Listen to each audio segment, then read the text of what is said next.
And I just thought since I was working with it, maybe somebody here would be interested in some fresh money too. And I know how to get the fresh money, so I'm going to tell you, but you have to do it. Knowing how to do it and doing it is 1,500 different things. You have to be able to do it. The sixth prosperity commandment is, you shall not kill.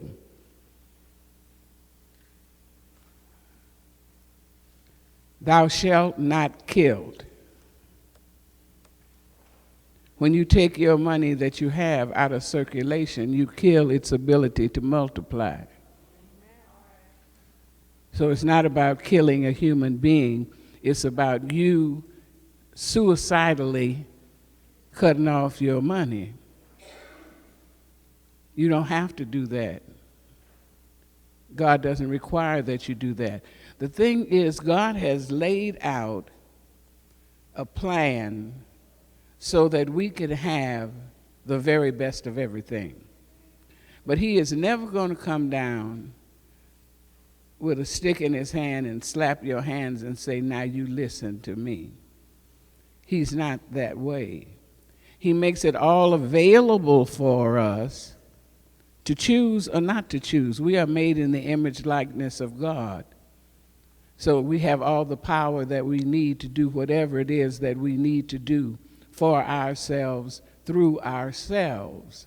But we get so involved, we get so off of the mark, and then we want to blame him for not giving us what it was we asked for. We don't have time to pray. We have things that we memorize and we say them as fast as we can because we're on the way to do something important. So we don't have the time for God to sit down and get other things out of your mind and work the principles that he has given us. You shall not take your wealth out of circulation. There is more than one way to kill. You can kill a reputation with slander. When you should be speaking about the wondrousness of God, you're running down your next door neighbor who really doesn't care what you say anyway. So what you do is you destroy your power, and you're not even impressing the person that you're trying to attack. That's murder. So if you're doing that, you're guilty of murder. You kill somebody's dream. Somebody comes to you and said, now you know I got this idea. And I figure if I do this and I do that and I get this, I could make this work. And you say, oh no, they're never going to let you work. They're never going to let you do that. Who are they is my question. And who gave they permission to run my life is my next question. And why do I have to work on my dream the way you want me to do? Dream your own dream. Stay out of my dream. You're not invited into my dream. If you don't have, and I don't know why, now I have to take my part of the blame. I don't know why I'm telling you my dream. Because if it's my dream, God gave it to me. And he's capable of fulfilling it. So why did I run and tell you in the first place? Now I got to wipe that out. When I should be creating, I've got to wipe out, because I can't create when I got on my mind how you talked about me and pulled me and my dream down. I'm wasting my time. Time is too important to waste. So I cannot kill my own dream, and I cannot allow you to kill my dream. Anybody in here but me? No, there's a lot of folks in here. There are other people in here? You kill confidence. You kill your confidence, and unfortunately, you kill your children's confidence. They say, I want to be, well, no, honey, you can't do that. Why can't he do that? God said he could do all things. All things. So instead of telling him he can't do it, why don't you try to help him to do it? Let him have a try at it. Because if this one doesn't work, he will have the courage to have another one. But when you tell him, oh great mother, oh great father, you tell him it cannot be.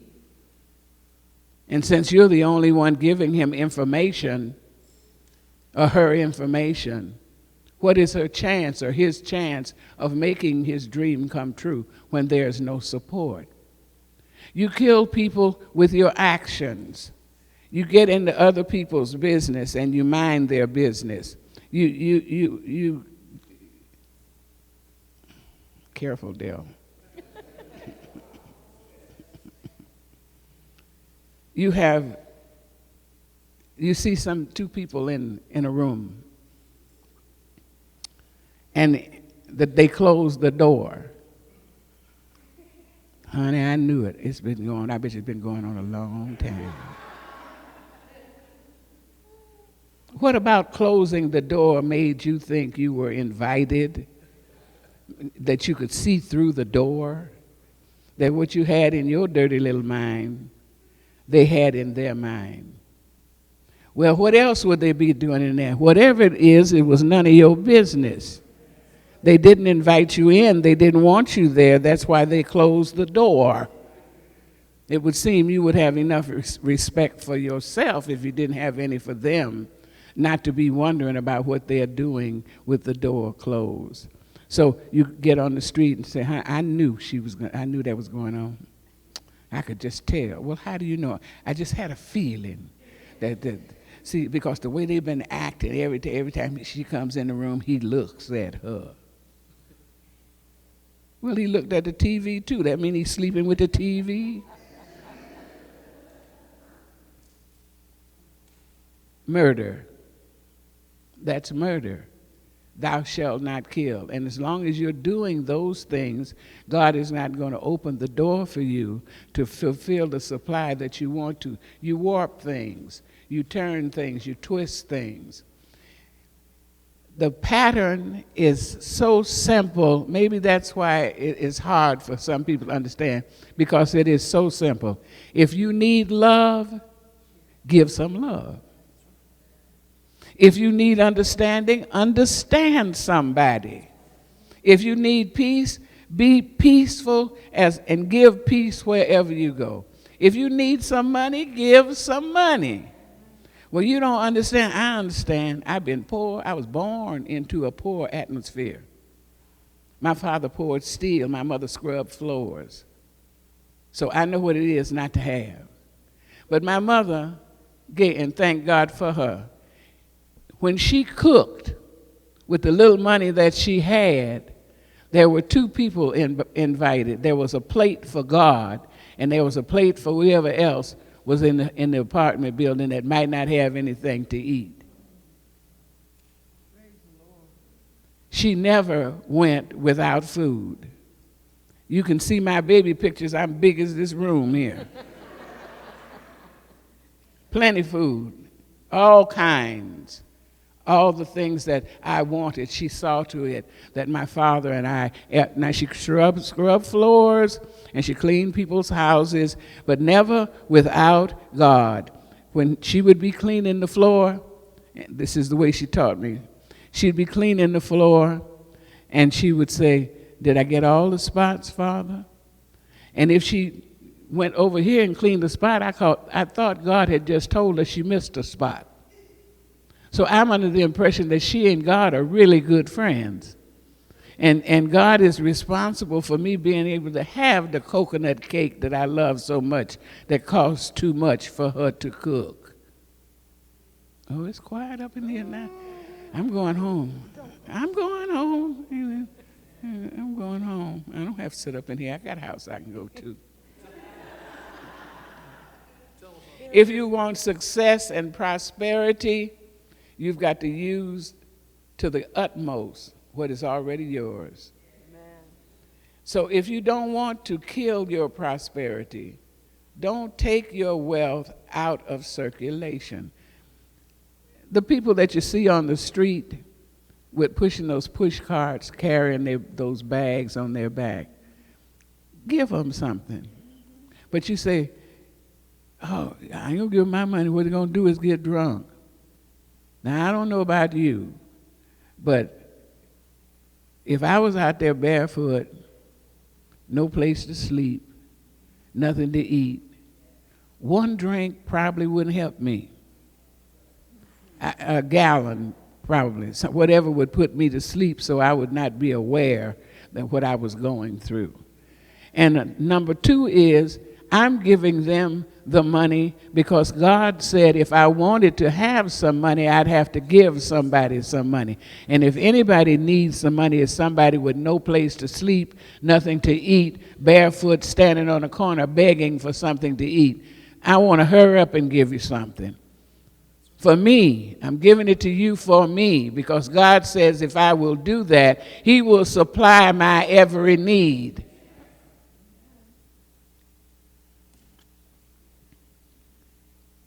Money is a barter. You'd be surprised. It's money now, but before that, it used to be gold, it was silver, it was beads, it was chickens, it was eggs and cows and sheep. It was silver, it was salt. Centuries ago, salt was scarce and modern methods processing were unknown. Salt became a medium of exchange. The term salary derives from the Latin word sal, which means salt. In those days, they paid their soldiers and workers with salt. Salt was precious, and some people kept it badly. If being mined salt, not the salt that we use now, that's correctly wet sea salt. The dry salt, if you didn't handle it right, it was no good. It would dry up and it wouldn't be of any use whatsoever. It dried up and it had no seasoning power. So salt was as precious as $100 bills.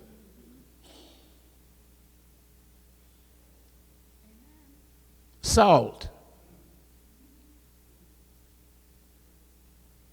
Peas. Beads.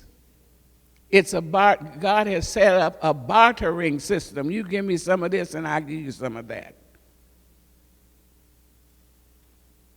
You give some money to somebody, somebody will give some money to you. She just got through telling you. She didn't have anything. He just got through telling you that he was searching because his daughter was having a birthday party and he didn't have any money to give. And from somewhere out of the blue, out of the blue came what he needed, what she needed. And along with it, since she gave so freely, along with it not only came what she needed, but came people wondering, running in, clapping their hands and telling her she was marvelous and nobody ever played the part she was playing like she played the part, and could she hurry up back and play the part again?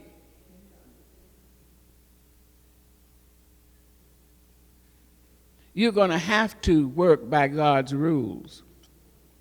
He's not going to change it for you. He already knows that it works. He set it up so it would work. And you're going to have to come to terms with what he has for you. And I don't understand why you won't do it, because it's so simple. It's so easy to do if you could just get you out of the way. Money is a circulatory system created to circulate. Money is the barter for what it is that you want. It's not something to hide between your mattress and your pad in the floor. In order to get the money that you want, I must believe these things. I am in a universe which is self-sustaining. I didn't plant that tree out there, and that tree wasn't that big when it was planted, whoever planted it. It was a little bitty thing, and they put it in the ground. It's a big thing now because it followed the rules that God gave it. Blossom, grow. Those of you who came here with me when I came here, you remember there was nothing on the wall out there. Hello? Huh? Trees all, not only is that tree there, there's trees all the way back.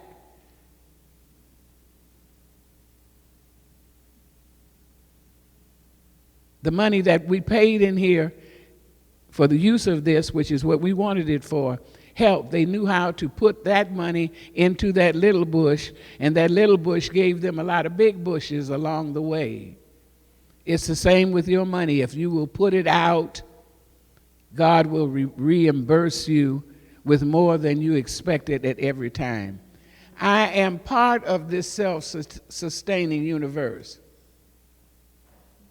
The creative process that causes the universe to be self-sustaining must likewise be in my affairs and cause my affairs to be self-sustaining.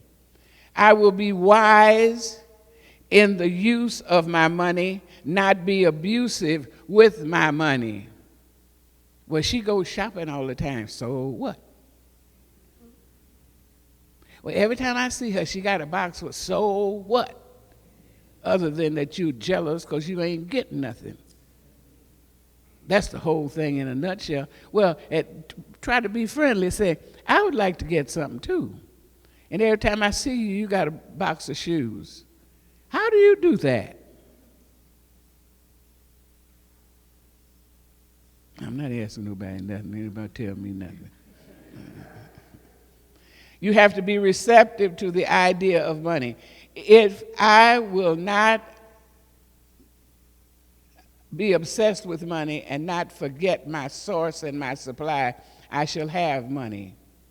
I got to know that all things work together for the good of those who love the Lord, and nothing is withheld from those who love God. Nothing good is withheld from me.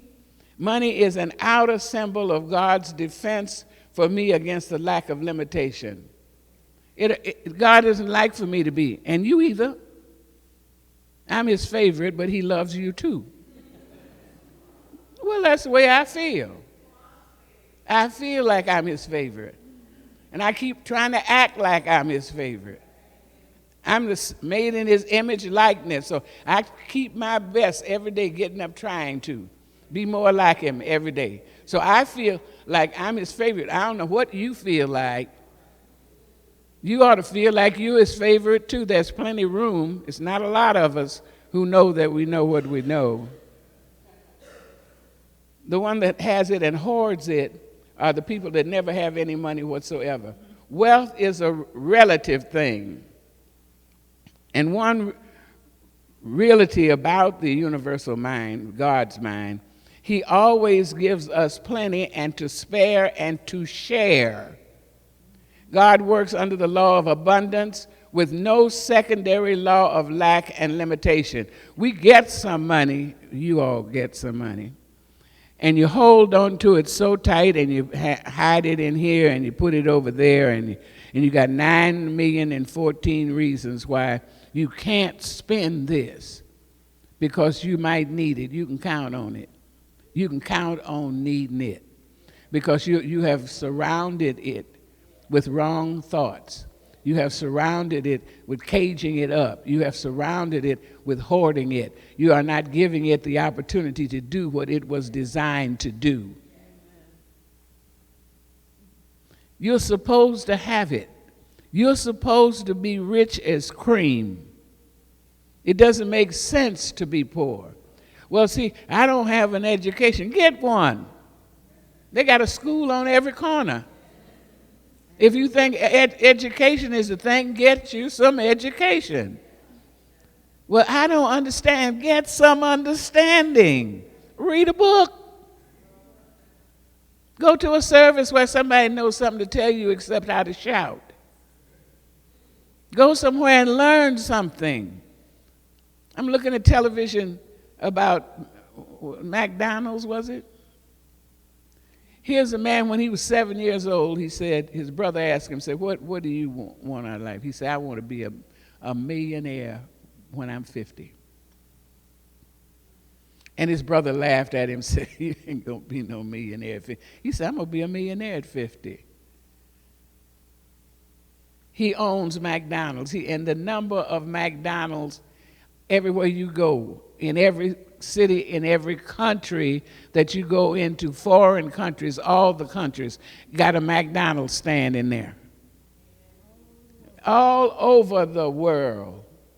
All over the world. He just took that hamburger and that bun and turned it into, by the time he was 50, he was a multi-millionaire, not just a millionaire. You have the abilities to be whatever you need to be, to do whatever you need to do.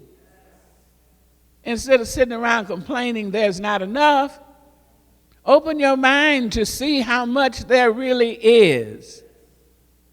I love to go to the bank. I just like to see them counting all that money so I can remind myself, oh, that's mine. I'm going to get all of that. I don't like $1 bills. I like $100 bills. I got very insulted when they stopped printing $1,000 bills. They were really beautiful. They're available. You can have them. You can be whatever it is that you want to be if you would make God your partner. If you will do what he says do. He's been here since forever. He must know something. You just got here. You're going to change everything. There were billionaires before you got here. And there'll be some billionaires when you're gone. And you could be one in between the getting here and going. But it's left entirely up to you. He has given us a contract. Let me read the contract to you. For with the same measure that we meet withal, shall it be measured to you again. So if I give away 500, I'm going to have 500 at least. Now, being the way he is, he will multiply what I've already done. But I'm definitely going to have 500 because that's what I sent out. So that's what he's going to give it. For the same measure that you give withal shall be measured to you again. That's Luke 6:38. For the love of money is the root of all evil, which while some covet after, they have erred from the faith and pierced themselves through with no man's sorrows. But thou, O man of God, flee these things and follow after righteousness, godliness, faith, love, patience, and meekness. These are the tools with which you gather your money. This is not just some words on paper. These are the tools with which you gather. That's Timothy. This is Matthew. Ye are the salt of the earth. But if the salt has lost its savor, wherewith shall it be salted? It is therefore good for nothing, but to be cast out and trodden underfoot of men. That's Matthew, he's talking to you.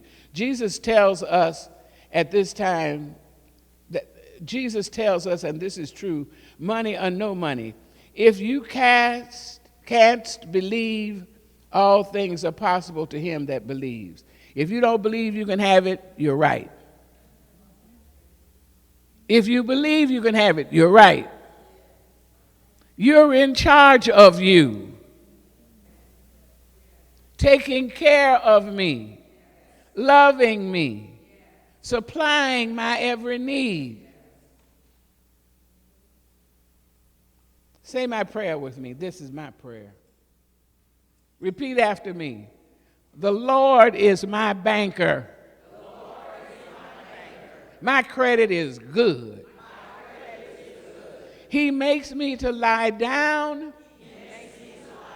in the consciousness of omnipresent abundance. He gives me the key to his strong box.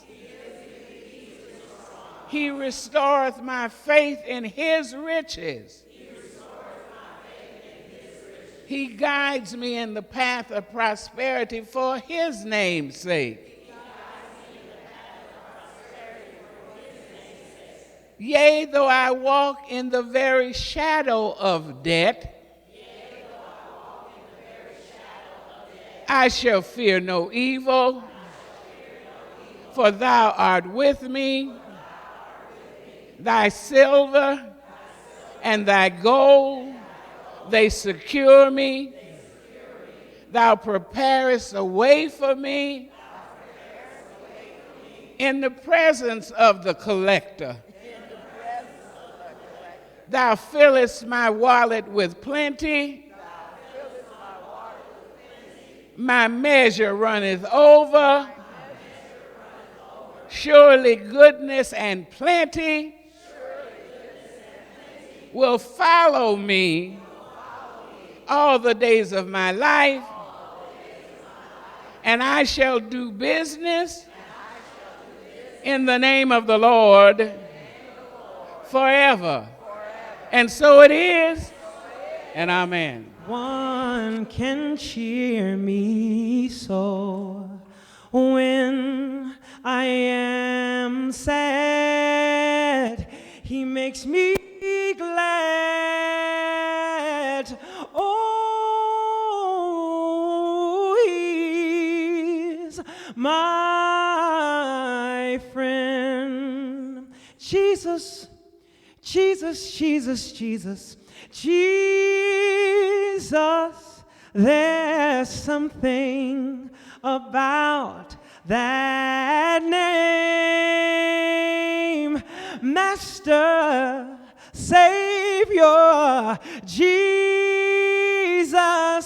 like the fragrance after the rain. Jesus, Jesus, Jesus, Jesus, Jesus,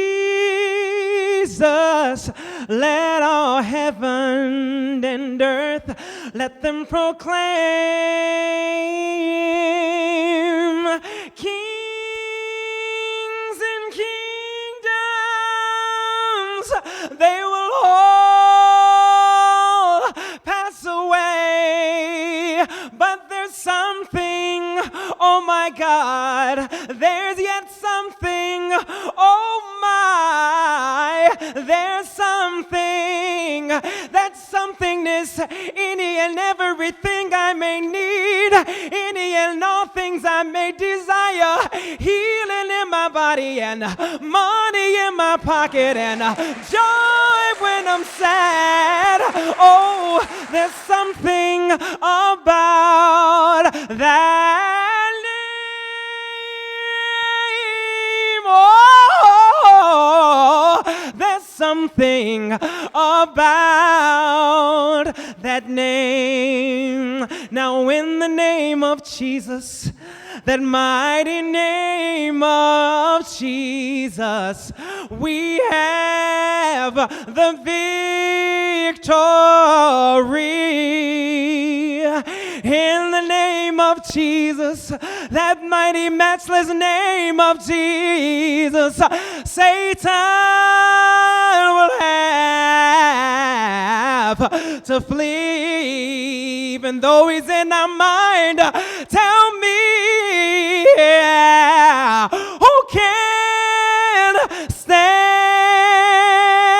before us? Oh, when we call on his great name, Jesus, Jesus, precious Jesus.